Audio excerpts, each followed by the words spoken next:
자, 오늘 하나님 말씀은 요한복음 13장 36절에서 48절까지입니다. 요한복음 13장 오늘 마지막 절들이 되겠습니다. 아주 유명한 구절이죠. 이 말씀도 지난주에도 전 말씀이 좋았습니다.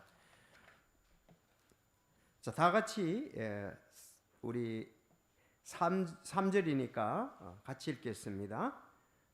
요한복음 13장 36절, 37절, 38절입니다. 시작. 시몬 베드로가 그분께 이르되 주여 어디로 가시나이까 하니 예수님께서 그에게 대답하시되 내가 가는 곳에 내가 지금은 나를 따라올 수 없으나 나중에는 나를 따라오리라 하시므로 베드로가 그분께 이르되 주여 어찌하여 내가 지금은 주를 따라갈 수 없나이까 내가 주를 위해 내 생명을 내놓겠나이다 하며 예수님께서 그에게 대답하시되 내가 나를 위해 내 생명을 내놓겠느냐 진실로 진실로 내가 내게 이르노니 수탉이 울기 전에 내가 3번 나를 부인하리라 하시니라. 아멘. 기도하겠습니다. 하나님 아버지 감사합니다. 오늘도 저희들 말씀을 들을 수 있는 기회 또 믿음을 허락해 주셔서 감사합니다. 의인은 참 믿음으로 말미암아 살라고 했는데 저희들 참 이 세상에 해야 할 일 또 우리가 급한 고 중요한 일 많지만 먼저 그의 왕국과 그의 나라를 구하면서 이렇게 말씀 들어오게 하셔서 감사합니다. 성령님께서 이 말씀 참 잘 이해가 되도록 도와주시고 온전히 아버지 뜻을 아는 귀한 시간 되게 하여 주옵소서. 주 예수 그리스도의 은혜와 그를 아는 지식에서 자라가라고 그러는데 저희들 자라가기를 원합니다. 또 우리가 새로 태어난 자로서 말씀의 젖을 사모하라 그러는데 저기 사모하는 마음으로 이 말씀 받기를 원합니다. 정말 좋은 밭에 떨어지는 말씀 되게 하여 주시고 또 결실을 얻게 하옵소서. 예수님의 이름으로 기도드리옵나이다. 아멘. 여러분 뭐 주여 어디로 가시나이까? 이 코바디스, 코바디스 이 소설책을 쓴 그 헤리크 시엔키에비치가 그렇게 이걸 얘기를 했어요. 그래서 이 사람이 이래 이 코바디스 이 소설책으로 인해서 노벨 문학상도 받고 또 이 내용이 영화로 제작되어서 이 사람은 명예와 아주 수입이 많게 되었다는 사실이죠. 아니 묻기는 베드로가 물었는데 본인이 이렇게 영화화해서 소설화해서 참 이렇게 명예와 수입을 얻은 것을 우리가 볼 수가 있습니다. 자, 주여 어디로 가시나이까? 어린아이들이 제일 많이 묻는 말 중에 하나가 엄마 어디가? 그렇죠. 수없이 엄마 어디 가냐고 수없이 묻죠. 근데 여기에서 이제 베드로는 주여 어디로 가시나이까? 커바디스 도미네. 이게 이제 로마 말인데 커바디스 도미네. 주여 어디로 가시나이까? 이렇게 물었단 말이죠. 우리 지금 제자들도 어린아이와 같았습니다. 왜냐하면 33절에 보면 어린아이들아 그랬어요. 예수님이 미리 어린아이들아 아직 내가 잠시 동안은 내가 너희와 함께 있노라. 너희가 나를 찾을 것이나 내가 유대인들에게 말하기를 내가 가는 곳에 너희가 올 수 없느니라 한 것 같이 지금 너희에게도 그렇게 말하노라 그랬습니다. 그러고 난 다음에 지난주에 말씀드렸죠. 34절 35절 새 계명을 너희에게 주는데 너희가 서로 사랑하라. 너희가 서로 사랑하면 모든 사람이 너희가 내 제자인 줄 알리라 그랬단 말이죠. 그래서 지금 너희가 서로 사랑하는 말보다도 지금 어디로 가시나이까? 그것이 더 베드로 어디 예수님이 가신다고 그러니까 어디 가시나이까? 그게 더 베드로에게는 깊이 다가왔습니다. 자, 그래서 이 어린아이들 제가 어렸을 때라든가 이런 때 보면은 시장 간다고 하면 막 따라가요. 왜냐면 틀림없이 먹을 거 내가 원하는 거 살 수가 있으니까. 오늘날 아이들이 이렇게 물건 사러 갈 때 따라가겠다는 거 똑같아요. 네, 그 당시는 이제 이렇게 마트가 없어가지고 시장 가는데 이렇게 보통 시골 시장이죠. 가면 시장 간다고 하면 따라갑니다. 또 외갓집에 간다고 하면 따라가요. 거기 가면은 이제 돈을 주니까 모처럼 가니까요. 그런데 병원에 간다고 하면 이건 심각한 일이 아닐 수 없습니다. 만약에 큰 병이라도 걸린다 그러면은 돌아올 수 없는 요단강이 될 수가 있습니다. 요단강을 건넌다는 이 말이 관용적인 표현으로 죽음이라는 것이죠. 그렇게도 우리가 씁니다. 자, 예수님은 잠시 후에 이제 가시면 안 오시는 거죠. 그런데 예수님은 잠시 후에 가셔도 영광을 받으시거든요. 물론 십자가에 못 박혀서 우리 죄를 용서해 주시면 하나님께서는 볼 때 우리 죄가 용서되고 또 하나님의 이제 부활하셔서 하나님의 영광을 얻게 되는 경우가 되거든요. 그래서 요한복음 17장 1절에 보면 예수님께서 이 말씀들을 하시고 눈을 들어 하늘을 향해 이르시되 아버지여 때가 왔사오니 아버지의 아들을 영화롭게 하사 아버지의 아들도 아버지를 영광스럽게 하도록 하옵소서 그랬습니다. 자, 그래서 여기 다시 말씀드리면 어디로 가시나이까? 어린 아이들이다 그랬습니다. 그런데 예수님이 지금 십자가에 못 박혀 죽으심과 묻히심과 부활에 대해서 제자들은 그 깊은 의미를 몰랐고 설마 그것이 자기들에게 영적인 것으로 하나님의 말씀으로 깊이 와닿질 않았어요. 이제 가봐야 한다는 거죠. 가봐야 한다는 거죠. 근데 여기 오늘 본문 말씀에 이렇게 쭉 보면 한번 보겠습니다. 왜 이 얘기가 나왔고 지금 요한복음 13장이 상당히 참 의미 있는 장이거든요. 13장을 쭉 보면 앞편에 예수님께 제자들에게 발을 씻겨 주셨죠. 그렇죠? 네, 그 섬김에 대해서 본을 보이고 너희들 이렇게 섬기라 그렇게 말씀했고 또 식사 때에 이제 그 가룟 유다에게 먹을 것을 하나 집에서 배반할 자를 말하는 것도 여기 그 다음에 예수님께서 배반자를 지적하심 18절부터 그렇게 나오지요.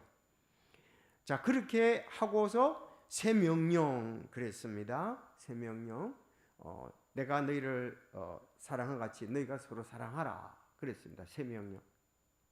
그 새 명령은 왜 새 명령이라 그랬다고 그랬죠? 잊어버리셨나요? 그러니까 우리가 예수님이 말씀한 것은 지금 베드로와 제자들이 새로운 피조물이 됐잖아요. 그렇죠.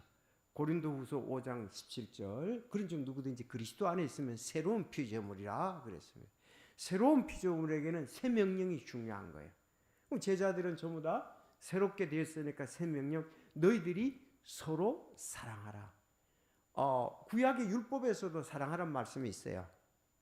근데 여기서는 다시 그들에게 이제 새로운 피조물로서 서로 사랑하라. 그렇게 하면 모든 사람이 너희가 내 제자인 줄, 예수님의 제자인 줄 안다 그랬습니다. 그들이 전부 유대인이잖아요. 기본적으로는 그들이 서로 사랑합니다. 구약의 율법의 말씀이 있습니다. 그렇지만 이제 그리스도 안에서 새로운 피조물로서 서로 사랑하라. 새 계명을 너에게 준다 그랬습니다. 여러분 이거는 오늘날 우리에게도 적용이 됩니다. 그렇죠? 우리가 해야 될 중요한 것 중에 하나가 새 명령, 서로 사랑하라는 거죠. 정말 이 부분이 잘 지켜진다면 주님께 영광을 교회가 돌릴 수 있고 그 주님께서 맡겨주신 사역이 아주 힘을 얻어서 좋은 사역으로 하게 될 거예요. 그래서 우리가 이런 새 명령과 말씀과 성령의 인도하심 이런 부분을 안 따르면은 단지 좀 인간들이 모이는 좋은 모임에 불과할 수도 있어요. 반드시 구원의 그 새로운 피조물이 있어야 되고 새 명령이 있어야 되고 말씀이 있어야 되고 성령의 감동하심이 있고 이렇게 그것이 활성화되었을 때 교회는 부흥 발전하죠. 정말 주님의 사랑이 나타난 현장을 성도들도 느낄 수 있고 새로운 사람들도 여긴 진짜 하나님의 말씀 생동감이 있는 교회다 그렇게 인정받을 수 있죠. 왜? 주님의 사랑으로 그들을 사랑하기 때문에 그렇습니다. 사실 제가 이렇게 볼 때 여러 가지 분위기 여러분이 하는 거 볼 때 정말 갈수록 더 주님을 사랑하는 모습이 보여져요. 느껴져요. 나타나고 있는 것을 알 수가 있습니다.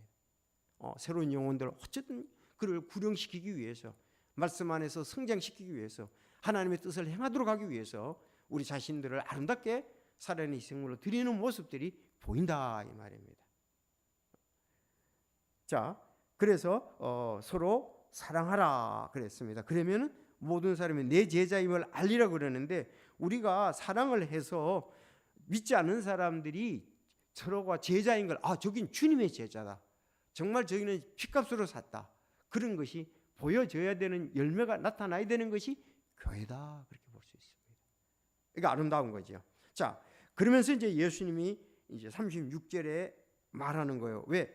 33절 때문에, 지금 33절에 말씀한 것이 베드로에게는 꽉 차 있는 거예요. 새 명령인 서로 사랑하는 말씀보다도 지금 예수님이 떠나가신다는 게, 그것이 베드로의 마음을 지금 계속적으로 움직이고 있는 거예요. 33절에 그렇잖아요. 자, 우리는 아이들아, 그래서 아직 잠시 동안 내가 너희와 함께 있노라. 너희가 나를 찾을 것이나 내가 유대인들에게 말하기를 내가 가는 곳에 너희가 올 수 없느니라 한 것 같이 지금 너희에게도 그렇게 말하노라. 자, 난 간다 이거예요. 근데 너희들이 올 수가 없다 그랬습니다. 그랬더니 36절에서 베드로가 그분께 이르되 주여 어디로 가시나이까 하니 예수님께서 그에게 대답하시되 내가 가는 곳에 내가 지금은 나를 따라올 수 없으나 나중에는 나를 따라오리라 하심으로 그랬어요. 곳곳 나오지요. 33절에도 가는 곳에, 여기서도 내가 가는 곳에, 내가 가는 곳 똑같잖아요. 33절에 내가 가는 곳에 그랬죠. 여기서도 36절에서도 내가 가는 곳에 그랬어요. 근데 지금은 따라올 수 없으나 나중에는 나를 따라오리라 하심으로 그랬습니다. 이거는 분명히 천국이죠. 그렇죠. 왜? 14장에 보면 그 얘기가 나오거든요. 14장에 유명한 구절이잖아요. 너희는 마음에 근심하지 말라. 하나님을 믿고 또 나를 믿으라. 내 아버지 집에 거할 곳이 많도다. 그렇지 않으면 내가 너희에게 말해 주었으나 내가 너희를 위해 처소를 예비하러 가노니 가서 너희를 위해 처소를 예비하면 내가 다시 와서 너희를 내게로 받아들여 내가 있는 곳 거기에 너희도 있게 하리라. 내가 있는 곳, 내가 가는 곳, 내가 갔다가 처소 마련한 곳에 너희도 있게. 이거는 분명히 영원한 천국에 대해서 하는 것은 틀림이 없어요. 그래서 여러분 우리도 그렇게 예수님이 제자들에게 말씀한 것이 오늘날 우리가 똑같은 거이거든. 우리가 주님 오실 때까지 사랑해야 되고요. 새 명령이고요. 또한 우리는 거할 곳을 지금 마련하라 하신 주님 다시 오실 것을 우리는 고대하고 있습니다. 처소를 마련해 주고 다시 오실 것을 우리가 고대해요. 그날을 고대하네. 우리가 그날을 고대해야 됩니다. 이거 없으면은 믿음의 생활이 아름답지 못하죠. 이 땅의 것이 너무 많이 우리 마음을 차지하죠. 천국의 소망이 없으면 이 땅의 것이 마음을 너무 많이 차지하는 거예요. 그러면 천국을 소망하고 천국 것이 많으면은 이 땅의 것은 약화되겠죠. 오직 그건 옛 성품이 원하는 쪽으로 많이 갈 수가 있어요. 우리가 세상 본성에 관한 부분들이 이 땅에서 누리려고 하는 경향이 많단 말이죠. 그러나 천국의 소망을 두면 이 땅의 것은 약화될 것 아니겠습니까? 근데 나중에 제자들의 삶을 보면은 정말 그렇게 완전히 주님의 영광을 위해서 온전히 살았던 것을 우리가 보게 됩니다. 그래서 오늘 36절에 있는 곳에 지금은 나를 따라올 수 없어. 예수님 따라갈 수 없어요. 근데 나중에는 따라오라 그랬거든요. 지금 따라가면 어떻게 돼요? 십자가에 못 박히는 장면이란 말이죠. 같이 못 박힐 수는 없잖아요. 지금은 안 된다. 자, 베드로가 또 물었습니다. 그래서 지금 36절에 베드로가 묻고 예수님이 대답했습니다. 주여 어디로 가시나이까? 그래서 예수님이 말한 거예요. 대답하되 내가 가는 곳에 지금은 날 따라올 수 없다. 근데 나중에는 나를 따라오리라고 분명히 얘기를 했습니다. 이게 14장하고 연결됩니다. 또 물었어요. 베드로가 그분께 이르되 주여 어찌해서 내가 지금 못 따라갑니까? 하고 물었단 말이에요. 그랬더니 예수님이 그러면서 이제 따라가서 내가 주를 위해 내 생명 내놓겠다 그렇게 얘기를 했습니다. 지금은 따라갈 수 없나이다 하니까 내가 그렇게 하고 내가 내 생명 내놓겠다 그랬습니다.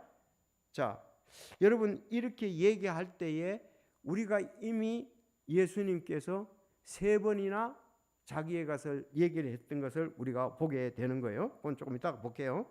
자, 그랬더니 예수님께서 그에게 또 대답을 하셨어요. 내가 생명을 내놓는다고? 진실로 진실로 내가 내게 이르니 먼저 너가 수탉이 울기 전에 3번 나를 부인하리라 그랬습니다. 지금 예수님 가신 곳은 갈 수가 없어요. 오히려 부인할 것을 얘기를 했습니다. 아주 상황이 급박하게 돌아가는 것을 우리가 볼 수가 있습니다. 자, 베드로가 지금 육신을 입고 따라가겠다는 겁니다. 내 생명을 내놓겠다는 거지요. 그런데 뭐 이런 결심도 쉬운 것은 아닙니다. 여러분 그렇지 않습니까? 이런 결심도 쉬운. 그런데 우리가 이렇게 지금 육신을 입고 주님 따라간다는 거, 그 결심 좋은 것이지만은 쉬운 건 아니다. 여러분 어떤 분들은 그렇잖아요. 신앙 고백을 할 때 주님을 위해서 목숨 내놓겠다 그랬거든요. 그럼 주님을 위해서 목숨 내놓겠다는 말은 지금 이제 앞으로 내놓겠고 앞으로 계속 그 길을 주님 따라가겠다는 얘기인데, 그리고 내 자신을 목숨 내놓고 내 자신을 드리겠습니다. 그러나 그렇게 얘기합니다. 그러나 여러 가지 어려운 환경이 오면 뒷걸음질 치고 합리화시키고 베드로같이 물고기 잡으러 간다 바빠서 은혜를 멀리하는 사람들이 있습니다. 그렇죠. 다시 자기 생활에 얽매여서 가버리는 거예요. 처음에 이렇게 고백하고 따르겠다고 이렇게 해놓고는 자신을 따르겠다. 진짜 진정이 따르는 것에 대한 의미가 아직은 경험상 모르는 거예요. 이것이 얼마나 어렵고 힘들고 자기와의 싸움이고 성령의 능력과 성령의 인도하심이 필요한지를 지금 모르고 그렇게 고백을 하는 거예요. 결심은 좋지만 쉬운 일은 아니다는 거죠.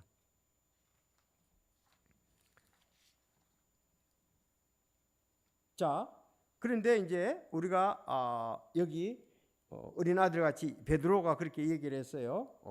3년 동안 동로동 예수님 떠난다는 것이 정말 그들에게는 차라리 내가 주님 따라가고 말지, 우리 그냥 두고 가지 마십시오. 뭐 같이 죽더라도 같이 죽읍시다 이런 얘기인데 그게 그렇게 쉬운 일이 아니다 이거예요. 자, 우리 마태복음을 한번 보겠습니다. 예수님이 마태복음 16장 이 부분은 거기다가 이렇게 잘 적어 두시면 좋아요. 제가 적으라고 할 때 16장 21절에서 23절을 보세요. 거기 보면 위에 제목이 예수님께서 자기의 죽음과 부활을 처음 예고하셨다고 그랬죠? 네, 처음 예고하셨습니다. 21절. 그때부터 그랬거든요. 예수님께서 제가 반드시 예루살렘으로 가서 장로들과 수제장들과 서기관들에게 많은 일들로 고난을 당하고 죽임을 당하며 셋째 날 다시 일으켜질 것을 자기 제자들에게 보이기 시작하니, 그때도 베드로가 얘기해서 그때 베드로가 그분을 붙잡고 그분을 꾸짖기 시작하여 이르되 주여 그 일이 죽게 생길 수 없나이다. 이 일이 죽게 생기지 아니하리다 하였으나 예수님께서 돌아서서 베드로에게 이르시되 사탄아 너는 내 뒤로 물러가라. 너는 나를 걸려 넘어지게 하는 자니라. 이렇게 얘기했단 말이에요. 그러니까 베드로는 예수님이 첫 번째 그 부활의 죽음과 부활에 대해서 예고할 때에 그렇게 할 수가 없습니다. 그렇게 얘기를 했습니다. 자, 두 번째 17장 거기다가 써놓으세요.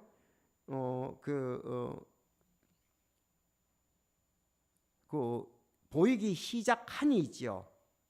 제자들에게 보이기 시작하니 그 옆에다가 17장 22절 23절 이제 두 번째 또 얘기를 하시는 거예요. 자, 그리고 그래서 17장 22절 23절 가보겠습니다. 거기 적으시고 17장 자 22절 제목도 그렇게 나와 있습니다.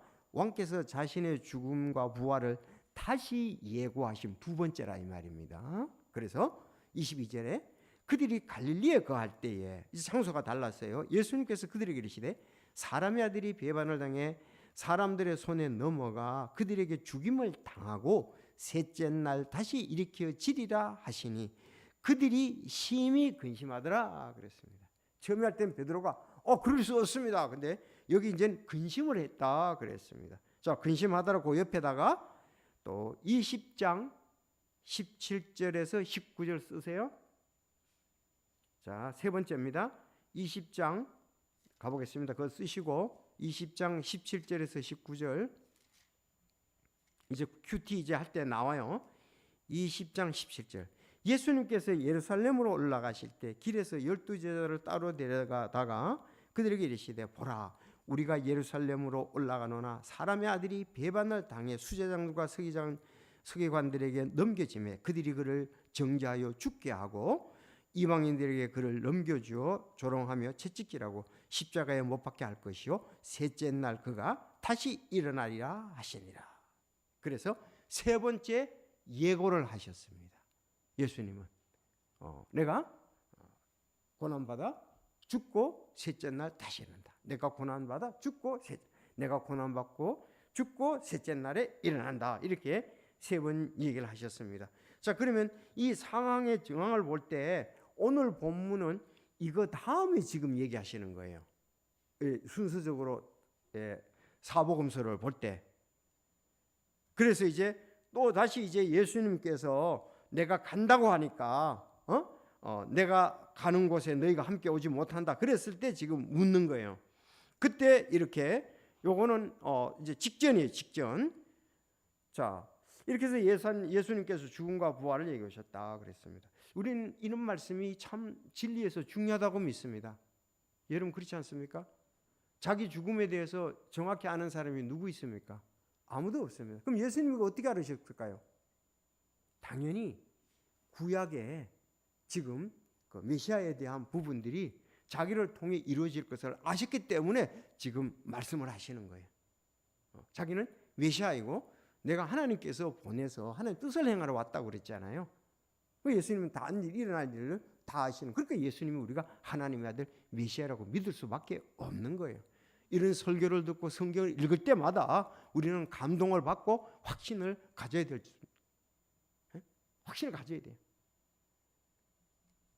자, 그래서 여기서 이제 우리가 두 가지를 이렇게 볼 수가 있는데 여기서 오늘 내용상 중요한 것은 두 가지. 첫째는 실제적으로 예수님이 가셨다가 다시 올 것에 대해서 말씀하신 부분이고, 그렇잖아요. 베드로에게 지금은 내가 가는 곳에 너가 못 가는데 다음에는 이제 너도 갈 수 있다 그랬잖아요. 여기 갈 수 있다고 나중엔 따라오리라 그랬죠. 그럼 따라오리라 그런다고 방법도 여러 가지가 있을 수 있잖아요. 예수님은 두 가지 방법으로 사람들을 인도하시죠. 자, 아니 애매하게 예수님은 말씀하신 것이 아닙니다. 분명히 데살로니가 전서에 보면은 예수님께서 공중에 오셔서 데려가는 장면을 말씀하셨고, 또 우리가 계시록에 보면 20장에 지상재림에 대해서 분명히 오셔서 데려가시는 거. 오셔서. 그래서 공중으로 오시잖아요. 오셔서 믿는 자들을 데려가시지 않습니까?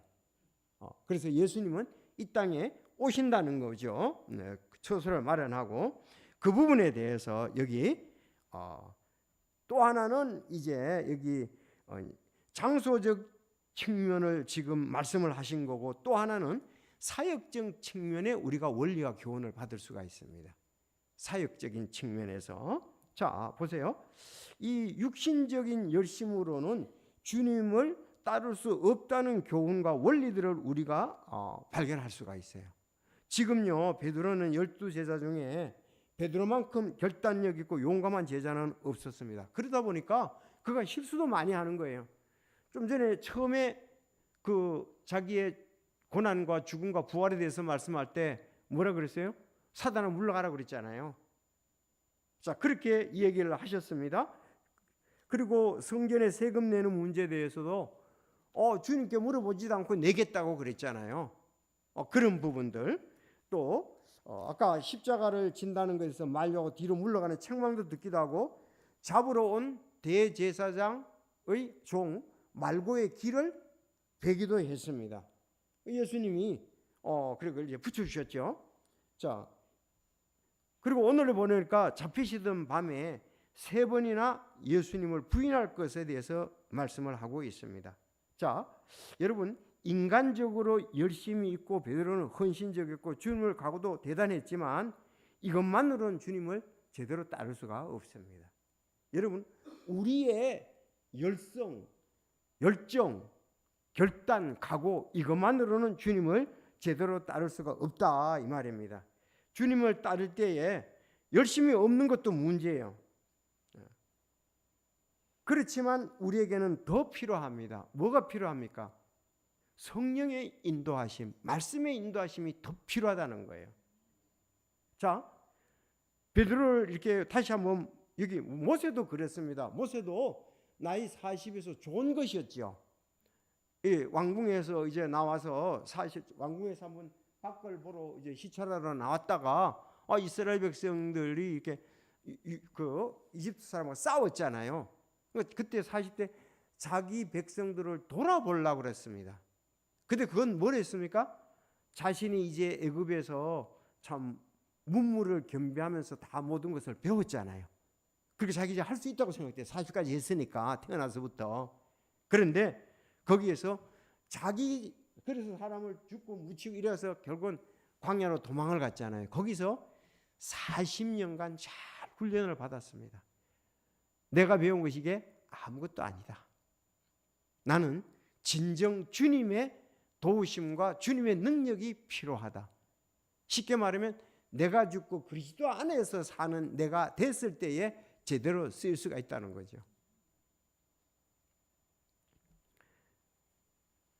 글쎄요, 우리 동명 형제가 이제 어떻게 앞으로 될지 모르지만 오면은 뭐 얼마나 와서 감격적으로 목회를 하겠어요 또.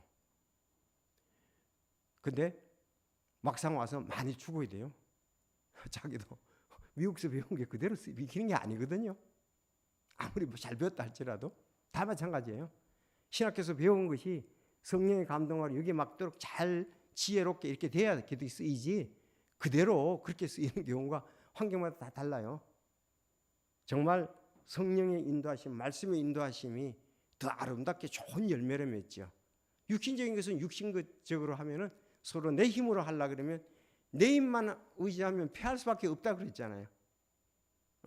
그래서 배웠던 것을 잘 지혜롭게 활용하고 성령의 인도하심에 우리가 그렇게 해야 되는 거예요. 그리고 모세도 정말 더 많이 기도를 했어야 되고 하나님을 더 의지했어야 되고 지혜로. 그러니까 하나님께서 그것을 갖다가서 보시면서 정말 광야에서 40년 동안 그는 귀한 훈련을 받았습니다. 그러고 난 다음에 어떻게 했어요? 모세의 온유함이 지상의 지면의 모든 사람보다 승하더라 낫더라 이렇게 나오잖아요. 근데 이집트의 왕실은 그렇지 않거든요. 완전히 그들은 정권 차원에서 교육을 시키고 한다고요. 그래서 하나님이 그를 물론 그것도 필요합니다만 하나님이 빚어주실 때 새롭게 변화되어서 그것이 아름답게 쓰인다는 거죠. 우리가 살아가면서 이 세상의 많은 것들을 우리는 유용하게 잘 써야 되는데 그것이 하나님의 지혜로 쓰여지기 위해서는 또 새롭게 조명이 되어야 되고 발견되어야 되고 우리가 훈련되어져야 된다. 그렇게 쓰일 수가 있습니다. 그래서 모세가 어떻게 됐어요? 살인자가 되고 광야로 도망을 갔잖아요. 그래서 40년 동안 훈련을 받았습니다. 잘 알다시피 바울도 마찬가지였거든요. 사도 바울도 다마스커스 도상에서 주님 만났잖아요. 그러고 난 다음에 아라비아에 가서 3년 동안 또 주님과의 교제하고 말씀도 다시 와서 그가 귀하게 쓰였던 거죠. 다 이렇게 연단이 있다는 거예요. 성경에서 로마서 8장 7절 육신적인 생각은 하나님의 법에 복종하지 않을 뿐 아니라 참으로 그리할 수도 없으므로 하나님과 원수가 되는 것이라. 그런즉 이와 같이 육신 안에 있는 자들은 하나님을 기쁘게 할 수 없다. 자, 오늘 본문의 이 베드로가 증인될 수 있습니다. 그는 열심히 있었지만 아직도 주님의 뜻을 제대로 알고 하는 열심은 아니었다는 것이죠. 베드로는 더 깨어져야지 주님께 쓰일 수가 있었습니다. 보십시오. 베드로가 그렇게 열심히 해서 우리 같으면 그 정도면 됐지. 그게 아니고 지금 예수님이 십자가에 못 가서 부활하고 난 다음에 우리는 요한복음 21장을 보는 거죠. 요한복음 1장에 보면 내 양을 먹이라 내가 나를 사랑하느냐 내가 나를 3번 여기서 주님을 부인한 것처럼 이제 시인하게 되죠. 내 양을 먹이라 내 양을 먹이라 내가 사랑하느냐 사랑하고 21장에 내 양을 먹이라고 그랬습니다. 자, 부활하신 주님을 만났어요. 그때 부활하신 주님을 만날 때에 어떻게 했습니까? 다시 돌아갔어요. 이렇게 열정적인 사람이 가서 고기 잡으러 갔다고요. 다시 본업으로 돌아갔습니다. 예수님 십자가에 못 박혀도 본업으로 돌아갔는데 예수님이 부활하셔서 그랬잖아요. 그 고기 잡는데 오른편에 던지라 그랬잖아요. 그렇게부터 부활하신 주님을 만났습니다. 부활하신 주님을 만나고 사도행전 2장에 성령 충만히 역사함을 받고 난 다음에 정말 이제 예루살렘 교회가 형성이 되면서 크게 형성이 되면서 아주 귀하게 쓰였잖아요. 그래서 우리가 주님에 따르겠다, 목숨까지 버리겠다고 했지만 이 부분에 대해서 자아가 깨어져야 된다는 것을 참 많은 교훈을 줍니다. 우리 다 마찬가지입니다. 누가복음 22장 32절에 보면 내가 너를 위하여 내 믿음이 쇠하지 않도록 기도하세요. 너는 돌이킨 뒤에 내 형제들을 강하게 하리라 그랬습니다. 돌이킨 뒤에 강하게. 자, 그가 그분께 이르되 주여 내가 주와 함께 감옥에도 죽는데도 갈 각오가 되어 있나이다 하며 그분께서 베드로야 내가 내게 말하니 이 수탉이 울기 전에 내가 나를 안다고 3번 부인하라 그랬습니다. 그러니까 돌이킨 뒤에 내 형제를 강하게 한다 그랬습니다. 자가 깨어져야 됩니다. 주님의 예언대로 베드로는 그날 밤에 3번이나 부인했습니다. 그리고 다구는 소리를 듣고 그가 대성통곡을 하게 되고 얼마나 참 자기가 이렇게 따뜻한 결심이 약한지를 자기 자신을 잘 알았습니다. 목숨까지 내놓겠다고 그랬잖아요. 여러분, 우리의 결심과 결단이 그렇게 강한 것이 못 됩니다. 상황이 바뀌어지면요, 쉽게 무너져 버린다고요. 그러니까 주님에 의해서 우리가 결단하고 결심하고 그랬을 때는 그것이 밀고 나간다고요. 자, 예수님이 부활할 것이다 알지만은 아직도 그래서 한 마리도 잡지 못해 새벽에 왔을 때에 그래서 주님을 만나고 났습니다. 자, 요한복음 21장 얘기를 하고 있습니다. 자, 아직도 베드로는 아직도 더 깨어져야 될지도 모르죠. 큰 것을 그는 일단은 큰 고비는 넘겼습니다. 여러분, 우리도 근본적으로 큰 고비를 넘기더라도 매일의 삶에서 계속 결심의 연속이고 선택의 연속이에요. 여러분 그런 거 경험 안 하지 않습니까? 주님 따르는데 근본적으로는 내가 주님께 우리 자신을 살아있는 희생물로 드렸습니다. 그런데 실제 생활에서는 매일의 사단의 속삭임이 있고 하나님의 말씀 성령의 역사가 있는데 그는 크고 적은 것에 대해서 내 자신을 죽이고 계속 결단을 하지 않으면 따라가기가 쉽지가 않습니다. 그러니까 그가 구원받고 한때 그렇게 열심히 섬기다가 지금은 정말 이제 교회 근처에도 안 오는 사람이 있다고요. 그럼 그때는 그런 부분들이 계속적으로의 싸움이란 말이죠. 시편의 119편 67절에 우리가 잘만 하면 아름답습니다. 고난당하기 전에는 내가 길을 잃었사오나 이제는 주의 말씀을 지켰나이다. 아름답게 변화가 된 거죠. 고난이 오히려 유익인 거죠. 그러니까 우리가 어려움을 당할 때 주님 쪽으로 갈 거냐 세상 쪽으로 갈지 두 길이라고요. 그러니까 고난 당할 때 주님 쪽으로 가면은 이거는 더 바르게 되고 내 자신이 바뀌어지고 또 주님의 말씀을 지킬 수가 있습니다. 그래서 토마스 아담스라는 사람이 그렇게 했어요. 그대에게 시련을 주는 것은 무엇이나 그대의 유익으로 계산하라 그랬어요. 내게 시련이 오면 무엇인지 이건 내게 유익하다. 그렇게 얘기를 했고요. 베드로가 나중에 그러잖아요. 보세요. 베드로전서 5장 8절에 정신을 차리라. 깨어 있으라. 이 말은 여기서도 그렇고 또 이제 예수님이 기도하러 가시잖아요. 그때도 그들이 깨어 있지 못했잖아요. 예수님은 피땀 흘리면서 지금 자기의 죽음을 앞두고 기도하는데 제자들은 그렇게 주님의 마음에 함께 할 수가 없었습니다. 그래서 정신을 차리고 깨어 있으라 그랬어요. 너희 대적 마귀가 울부짖는 사자같이 두루다니며 삼킬 자를 찾나니. 순간순간 우리를 그렇게 인도한다 이거예요. 믿음에 굳게 서서 그를 대적하라. 그러면서 세상에 있는 너희 형제들도 동일한 고난을 겪는 줄 너희가 알라 그랬습니다.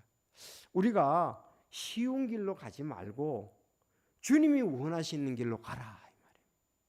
그건 분명히 성공의 길이에요. 그게 오히려 지름길입니다. 주님이 원하시는 거 가면. 근데 세상에서 우린 그렇지 않죠. 쉬운 길로 가라 그러죠. 저도 이렇게 볼 때에 뭘 결단했을 때 주님 길을 따라가는 게 상당한 어려움이었어요. 제가 결혼해가지고 영주에 가는 것도 그 막상 가서 현장에서는 이게 쉬운 게 아니었습니다. 어떤 사람이 우리 교회를 보고 내가 여기서 하는 이 동영상을 보고 목사님은 이렇게 순탄하게 지금 목회를 하시고 환경이 좋지요 그러더라고요. 한 번도 고생한 적이 없죠. 그런 얘기 하더라고요. 영주에 갔을 때도 이거 뭐 얘기는 할지만 엄청난 고생이 따랐죠. 다시 영주에서 서울의 영동교회 부목사로 왔습니다. 이것 또한 엄청난 고통이 있었습니다. 우리 아이들에게 정말 참 내가 이렇게 희생을 시켜도 되겠는가 그럴 정도로. 그럼 여기 왔을 때는 쉬웠느냐? 여러분 잘 아잖아요. 처음에 왔을 때 얼마나 이 정신적으로 어려움들이 있었다는 걸 잘 알잖아요. 그래서 목회자 자녀들이 정말 어떨 때는 여러분들이 격려가 참 필요해요. 그렇죠.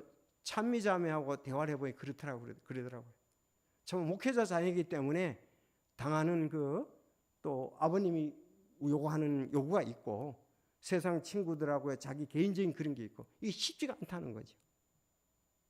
그래서 좋은 자리라는 게 좋은 자리는 그거는 어쩌면은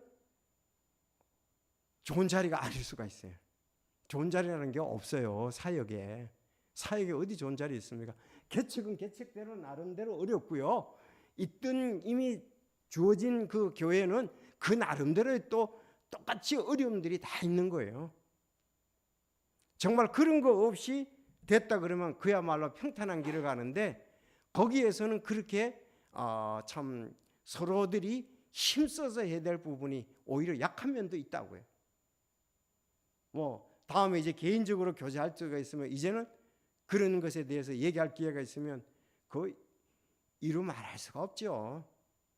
뭐 옛날 시대라 그러지만은 영주에 갔을 때도 그렇고 다시 서울에 왔을 때도 그렇고 승리교회도 왔을 때도 그렇고 목사님 우리가 다 해줄 테니까요. 목사님은 말씀 전하시고 열심히 기도하시고 전도하시고 이렇게 하시면 그게 그렇게 된 게 아니라고요.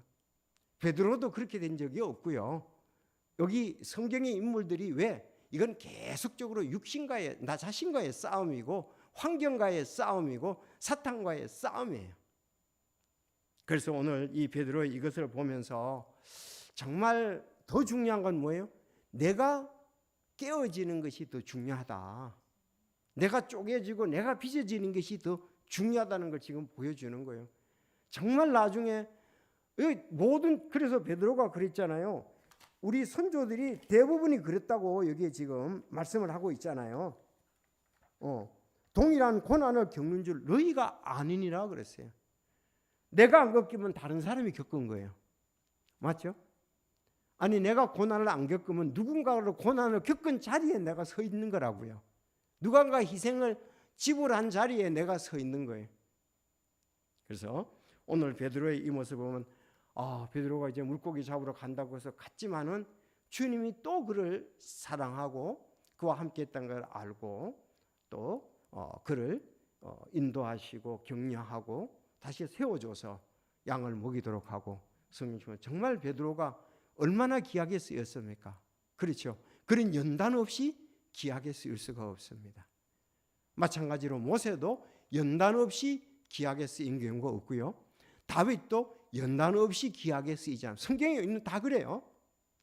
그래서 우리가 하나님의 사람들에게 오는 거 이같이 불같이 오는 시험을 갖다가서 우리가 믿음으로 말씀으로 우리가 인내하고 잘 이겨낸다면은 하나님께서 칭찬과 좋은 또 결과로 우리를 많이 격려해 주시라고 이렇게 믿습니다. 기도하겠습니다.